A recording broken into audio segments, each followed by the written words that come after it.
আজকে সুন্দর সন্ধ্যায় আমার নিবেদন কবি রবীন্দ্রনাথ ঠাকুরের রচিত নৌকা যাত্রা।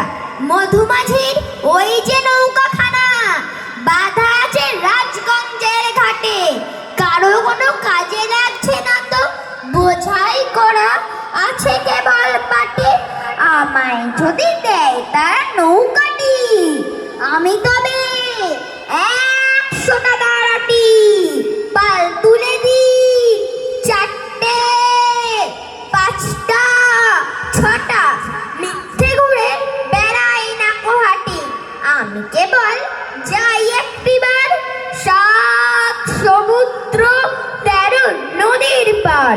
তখন তুমি কেঁদো না মা জানো, বসে বসে একলা ঘরের কোণে। আমি তো যাচ্ছি না কোচলে, রামের মতো 14 বছর বনে। আমি যাচ্ছি রাজপুত্তুর হয়ে, বোঝাই করা সোনা মানিক বই।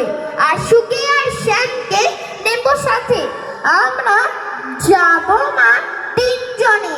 আমি কেবল যাব একটিবার 7 সমুদ্র 13 নদীর পার।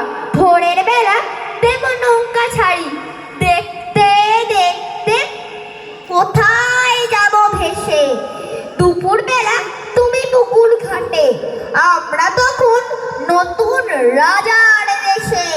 পেরিয়ে যাব তীরপূর্ণির ঘাট, পেরিয়ে যাব তেপান্তরের মাঠ। ফিরে আসতে সন্ধে হয়ে যাবে, গল্প বলবো তোমার কোলে এসে। আমি কেবল যাব একটিবার 7 সমুদ্র 13 নদীর পার।